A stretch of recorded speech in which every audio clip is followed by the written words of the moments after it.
Sa atong unang pagbasa, si Propeta Isaías naghisgot sa pag-awhag niya sa mga tao nga likayan gyud ang sala.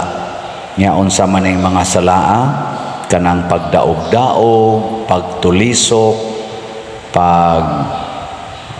hatag og daotang mga pulong, ang paghikaw og mga pagkaon sa mga kabos, mao ni atong likayan. So kung ato na ni siyang likayan, musidlak kuno ta ang atong kinabuhi ba, musidlak sa kahayag, mura kunog udton tutok.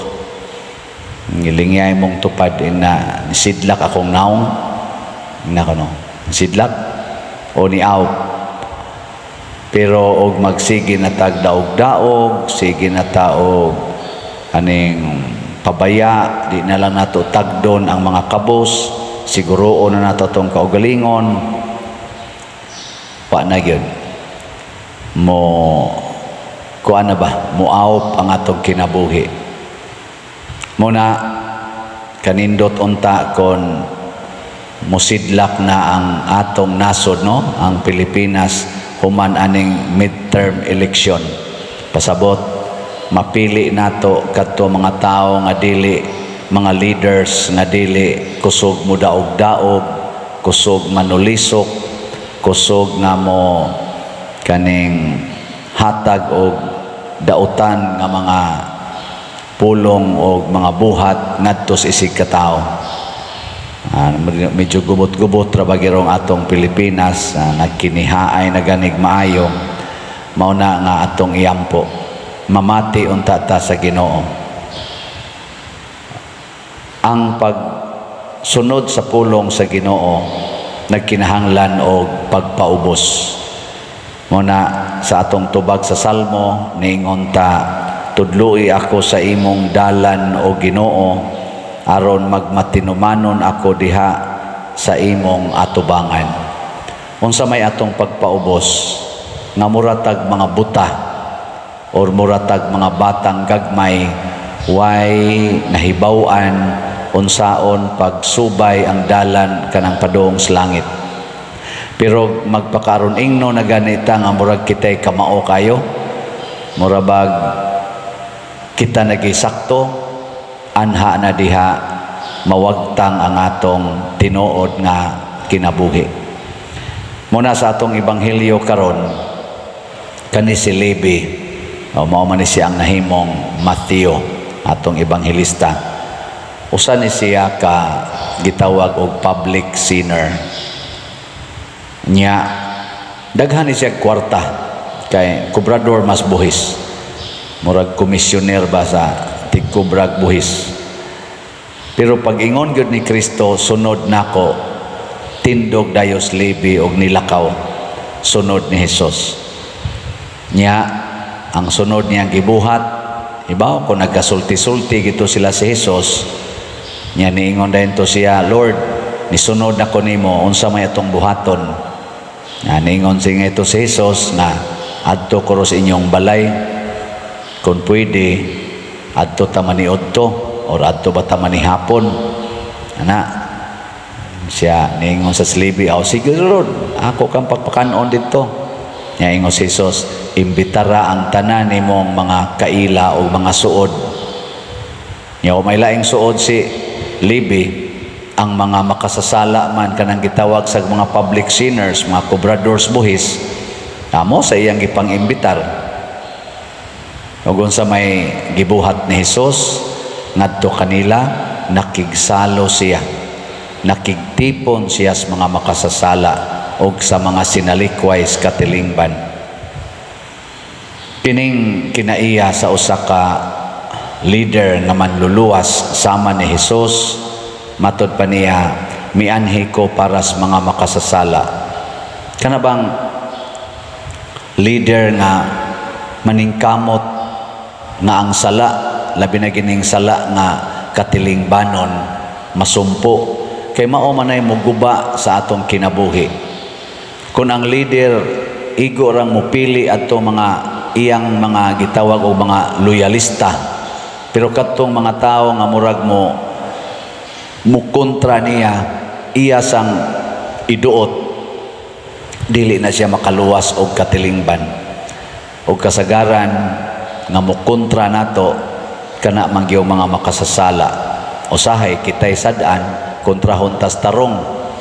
Nya natay gahom, ato dayong kuan gamiton aron sila magkalisod-lisod atong gipiton ba. Pero si Jesus lahi, naan niya tanang gahom, naan niya tanang katarong. Pero unsay ang gideklarar, ingon siya pagreklamo sa mga Pariseo, ingon siya ang mga tao nga way sakit wala magkinahanglag doktor kundili ang mga masakiton lamang. Wala kumuanhi para pagtawag sa mga matarong kundili sa mga makasasala.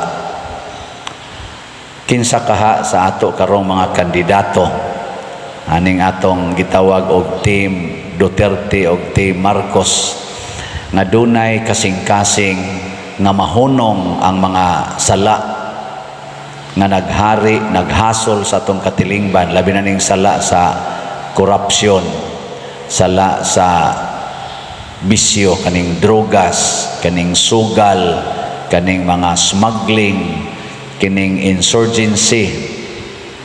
Kinsa kaha aning ilang team Marcos o Duterte ang dunay kasing-kasing morisgo sa pagsumpo niini.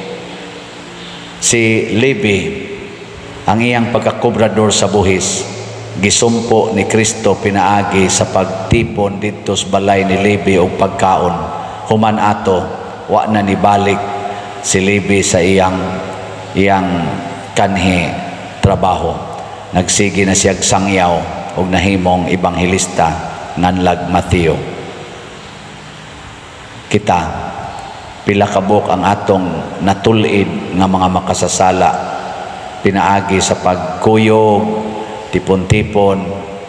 Ninduta ka no, imong anak manuyupay, kuyugan nimo nya, magsigi sila dito suyop-suyop, ikaw magtanaw, usay maghilak nya, sa ngadto-ngadto nimong duol na amigo na nimo sila, hangtod ni suyop na sa kawa, wa kam suyop, sige lang kag amigo nila nya. Ang hitabo na ipipila nila nga maminaw na nimo, hangtod inigsulti nimo, mubalik mo na din sa atong simbahan ni ata din mga gitawag og inquisition na balik sa dalan sa Ginoo, nga kaniadto dito sila sa mga bisyo.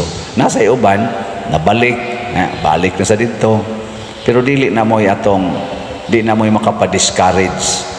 Sige lang yun, kanabang makapatulid tas dalan sa mga tao aron mubiya niining mga sala sa atong katilingban, labi na gining mga sala nga makadaot Dios kinabuhi, sama ng drogas, sugal, kaning niang mga bisyo sa inom, hubog-hubog ug uban pa.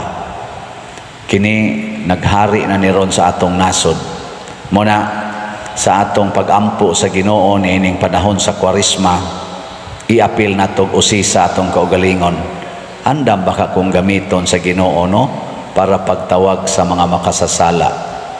Sa ako sang kasinatian mga igsuon, ubay-ubay na gyud ang akong nakita nga gikan sa ilang pagpakasala na balik, tungod lang kay nagka-friendship me, tungod lang kay akong natabangan, ginagmay nya, nakaamgo siya og labaw sa tanan kaning pagpadayon nako sigig sangyaw, kay pari man ko sa sangyaw, sige kog sangyaw. Malipay pud ko nga naidaghang moingon, Pader, nangausab gyud ang among mga kinaiya. Wala na gid mi magkagubot kaayo. Kanang sige nimog ingong Pader nga dawaton lang, way reklamo, amo nang gi-practice Pader. Karon linaw na kay mi. Kamo dihang mga nakasinati, labi na mo mga online parishioners nato dinhi. sulay ko no ninyo og evaluate unsa may nangausab ninyo sa sige ninyong paminaw aning paningkamot natog sabwag aning pulong sa Ginoo. Doon na ba'y nangausab?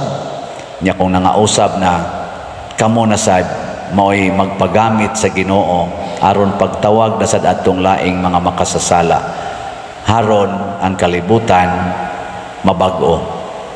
O daghan na niya ang moingon, tudloi ako sa imong dalan o Ginoo.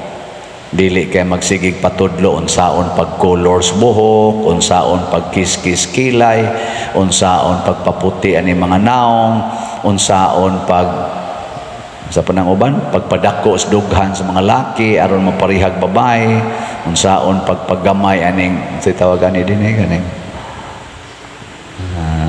Adams apple aron ang babae ang laki mugamay tingog na masay manudlo ana na say mutudlo unsaon pagbalhin sa genital organ sa laki ngadto sa babae nga ris laki kani dili man ni makatabang para mawa ang sala na say mutudlo unsaon pag hack anang mga accounts unsaon pag scammer mutudlo unsaon pagbaligya ang mga drugas unsaon pag-smuggle dili unta na mo atong itudlo kung dili ang mga pulong sa Ginoo ug ang kinabuhi sa Ginoo mao na lang gini ang atong kinahanglan kaayo muna padayon tang mamalandong sad sa atong mga kandidato ron sa pagka-senador hangtod sa pagka kanini ang konsehal sa lungsod o sa syudad atong pamalandongan tutukan nato ang ilang kinabuhi nya mangayo taglamdag sa Ginoo nga makakita ta kinsa niini nila karong nidagan ubay-ubay man gini sila mga hapit man nimo 40,000 kuno kinsa nila ang atong ituboy aron mulingkod sa rindas pangagamhanan sa Senado, Kongreso, Kapitolyo, syudad, munisipyo aron muhatag nato sa maayong lagda nga Diyos nun.